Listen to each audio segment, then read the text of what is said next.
आपको एक जबरदस्त कहानी सुनाने वाला हूँ। आपने कभी पुरानी मूर्तियों में देखा होगा जरूर।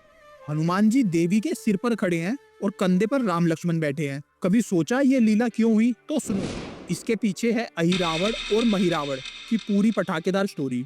ठीक है, तो चालू करते हैं। तो यार, हुआ ये कि रावण के दो बेटे थे, अहिरावण और महिरावण। जन्म के टाइम पर ही ज्योतिषों ने बोल दिया था, ये अशुभ है, इनको मत रखना तुम। रावण ने गुस्से में दोनों को जमीन में गाड़ दिया, लेकिन किस्मत देखो उनकी, वो दोनों बच गए। घूमते घामते समुद्र से होते हुए पाताल लोक में पहुंच गए। वहां जाकर उन्होंने पाताली देवी की तपस्या करी। देवी खुश हो गई और वर मांगने को बोला। अहिरावण ने क्या मांगा? अहिरावण बोला, देवी, कभी ऐसा टाइम आए जब मेरे बाप रावण पे इतना बड़ा संकट आए कि उसे लगे अब मेरी मदद करने वाला कोई भी नहीं है, और तब वो मेरे पास आए मदद मांगने के लिए। पाताल देवी ने वर दे दिया उसे। अब लंका का युद्ध चल रहा था। कुंभकर्ण भी मर गया, मेघनाथ भी मर गया, मतलब रावण की पूरी फौज खत्म हो गई। अब रावण पड़ गया अकेला। फिर शुक्राचार्य ने उसे याद दिलाया, अरे तेरे तो दो बेटे पाताल में भी हैं, बहुत ताकतवर है वो, उनसे मदद मांग के देख ले। अब रावण उनके पास गया और वहां जाकर बोला, बेटा मेरी इज्जत बचा लो, राम लक्ष्मण को मारना है। फिर अहिरावण और महिरावण बोले, ठीक है पिताजी, लेकिन बल से नहीं, हमें उन्हें छल से मारना पड़ेगा। अब अहिरावण और महिरावण दोनों राम जी और लक्ष्मण जी को किडनैप करने के लिए गए। ठीक है, अब राम जी सुवेल पर्वत पर डेरा डाले हुए थे। रात को सिक्योरिटी भी बहुत टाइट थी। हनुमान जी वहां पे बैठे हुए थे। हनुमान जी ने अपनी पूंछ से पूरा किला बना दिया और चारों तरफ दीवारें खड़ी कर रखी थी अपनी पूंछ से ही, और खुद बैठकर जप कर रहे थे, श्री राम जय राम। मतलब अंदर कोई मक्खी भी नहीं घुस सकती थी, चालाकी से घुसपैठ करना पड़ता। वहां अहिरावण और महिरावण आए। एक ने सुग्रीव का रूप ले लिया और दूसरे ने विभीषण का। अब रात का टाइम था।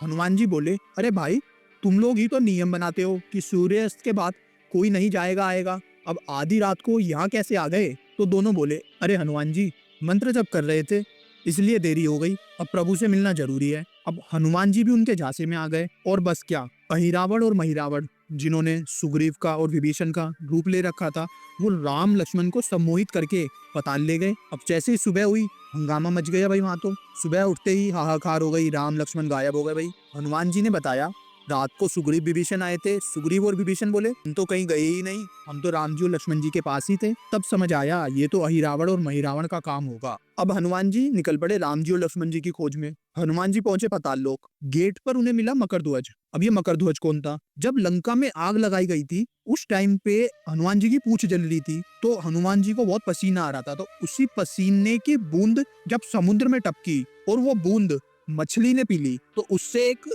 राक्षस का जन्म हुआ और उसी से मकरध्वज की उत्पत्ति हुई। इसका मतलब मकरध्वज जो है वो हनुमान जी का ही बेटा है। अब हनुमान जी और मकरध्वज में होती है भीषण लड़ाई और आखिरकार हनुमान जी मकरध्वज को बांध देते हैं और अंदर घुस जाते हैं। अंदर जाकर हनुमान जी क्या देखते हैं कि सुरक्षा इतनी तगड़ी है कि अगर कोई धूल का कण भी अंदर चला जाएगा तो अहिरावण और महिरावण को पता चल जाएगा।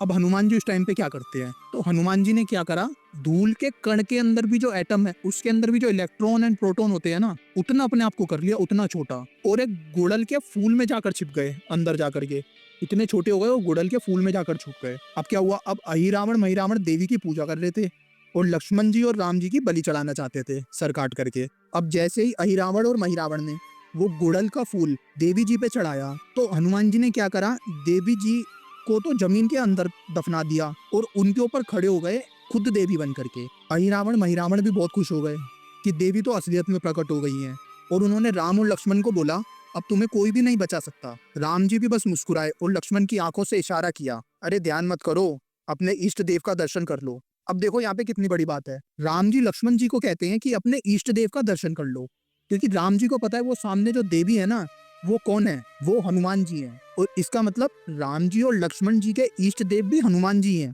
और हनुमान जी के भी इष्ट देव राम जी लक्ष्मण जी हैं। ठीक है, अब अहिरावण और महिरावण बस बलि चढ़ाने वाले थे राम जी और लक्ष्मण जी की सामने, हनुमान जी को देवी समझ करके। पर तभी हनुमान जी ने देवी के रूप में अहिरावण और महिरावण का हाथ पकड़ लिया और उसी तलवार से दोनों राक्षसों का वध कर दिया। अब राम लक्ष्मण आजाद हो गए, पूरी सेना हर्ष में थी। राम जी बोले, हनुमान जी, आज से तुम ही मेरे संकट मोचन हो, जब जब संकट आएगा दुनिया तुम्हें ही पुकारेगी। तो भाई ये थी अहिरावण महिरावण की लीला, और इससे हमें क्या सीख मिलती है? संकट कितना भी बड़ा हो, बस हनुमान जी को पुकारो, राम जी भी कहते हैं, संकट कटे मिटे सब पीरा, जो सुमिरे हनुमत बलबीरा। बोलो संकट मोचन हनुमान जी महाराज की जय।